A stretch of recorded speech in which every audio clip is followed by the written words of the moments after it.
Hi friends, welcome back to my channel. My name's Jack, this is Jthbooks, and it is somehow again time for a TBR video. Where did June go? Where did June go?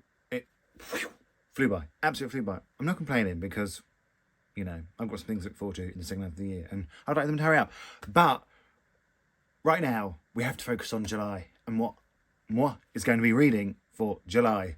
Now the reading's gone all right in June, so well, I've got a big one on here. So we're only going for 5 books plus the one you vote for.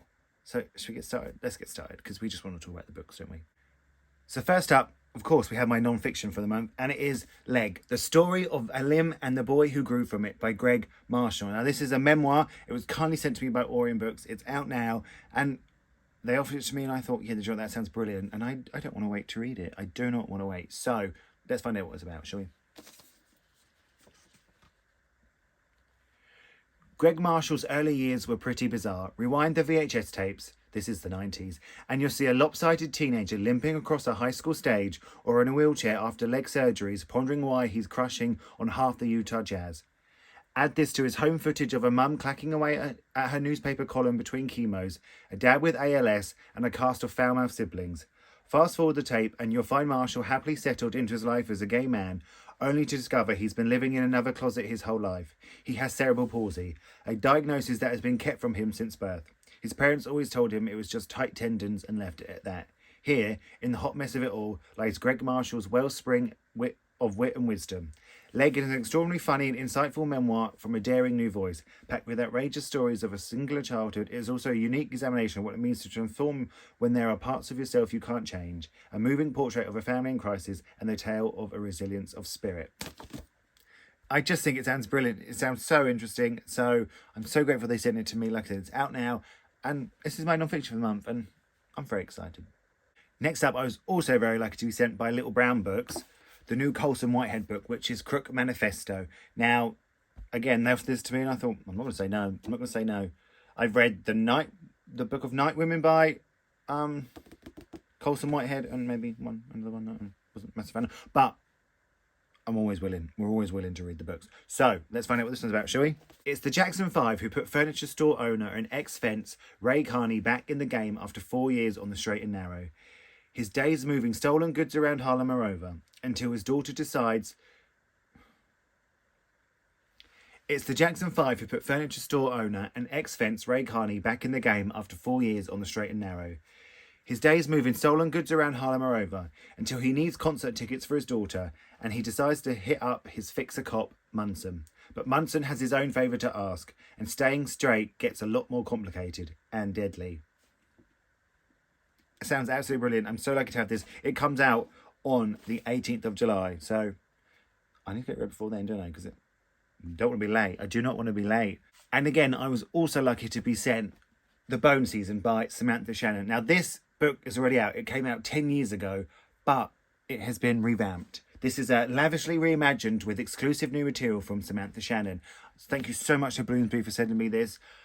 As you know, I adore the Roots of Chaos series by Samantha Shannon, so I'm very, very excited for this one. I'm very lucky to have this, trust me, I know that. And if you love The Bone Season, which I know a lot of people do, it's been reimagined.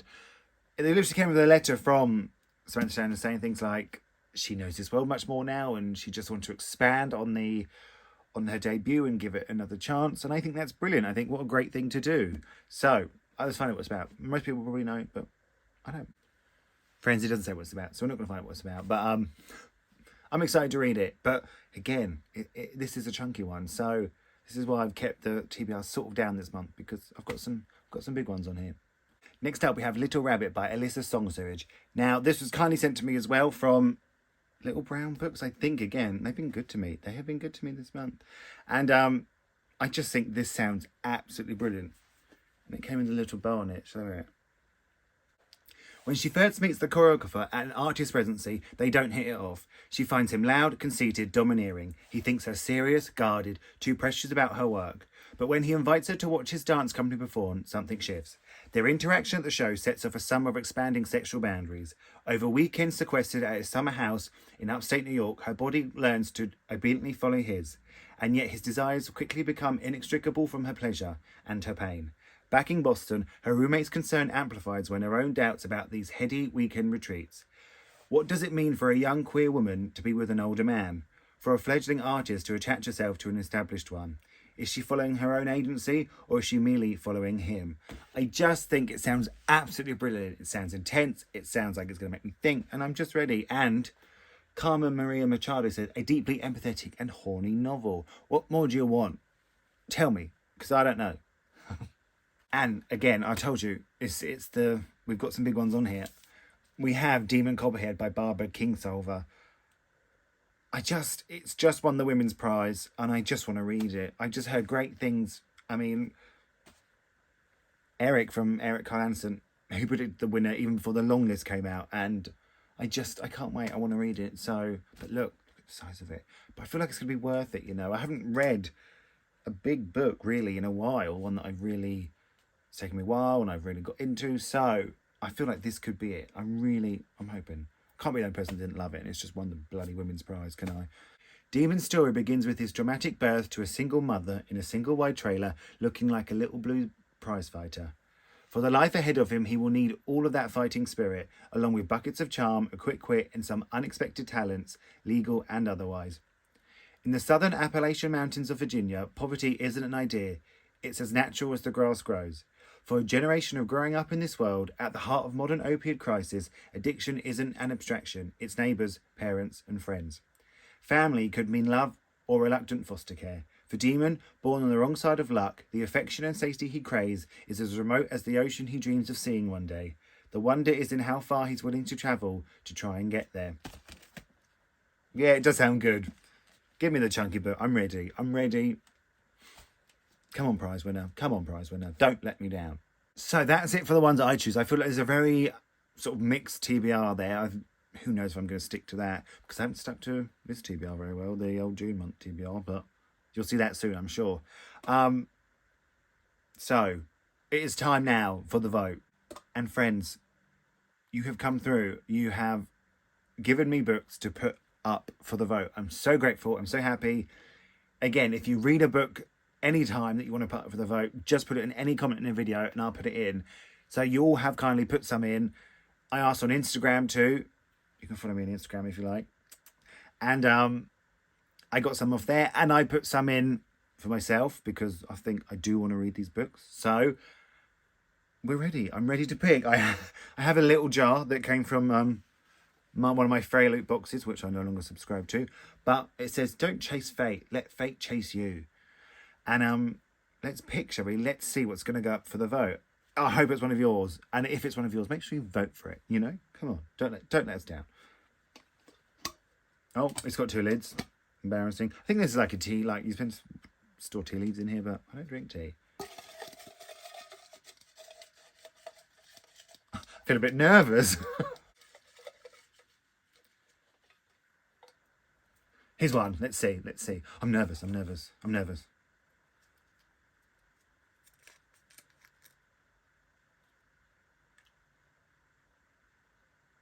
All we have so far is one of you lot. It's Stephanie W, and she suggested Rebecca by Daphne du Maurier.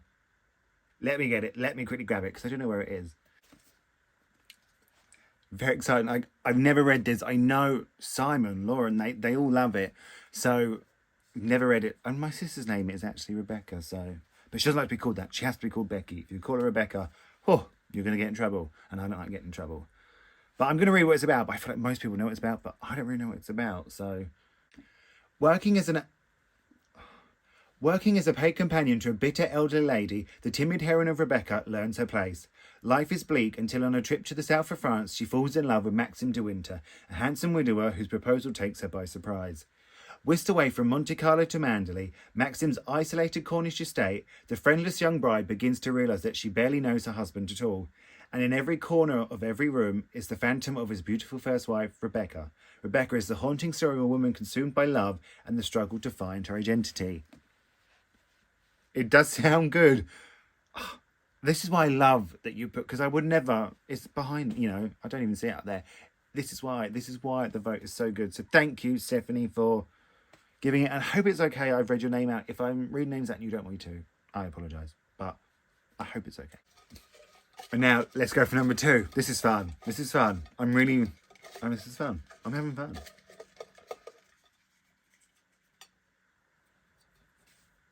Dun, dun, dun, dun. Hard to get open. I folded them very well.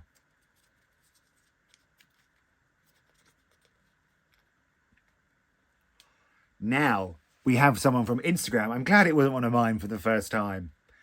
We have, by my friend Library Looter on Instagram, a friend of mine, absolutely adore them. It is Loveless by Alice Oseman. Now let me just grab it. Let's find out what it's about, because I don't really know what it's about. Georgia has never been in love, never kissed anyone, never even had a crush. But as a fanfic-obsessed romantic, she's sure she'll find her person one day.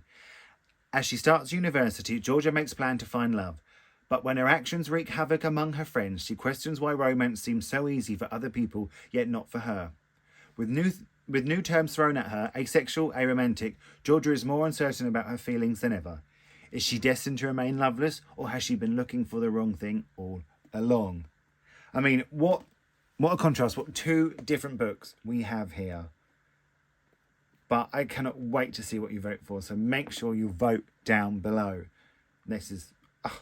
I'm really pleased with how this has gone.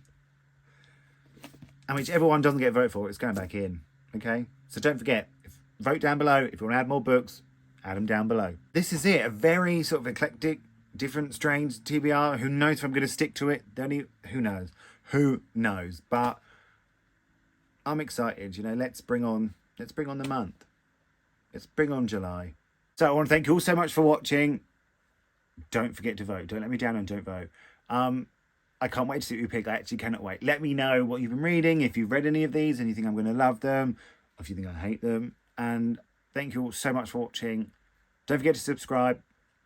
Hit the bell, because there's going to be, I think at least for July, you're going to have 2 videos a week. You're going to have 2 videos a week in July, okay? On a Monday at 6 p.m. and on a Thursday, 6 p.m. Okay, so prepare to see double of me. I can hear you all crying. I can see you all crying. Don't cry. It's a good thing. It's a good thing. But I'm going to speak to you all really soon.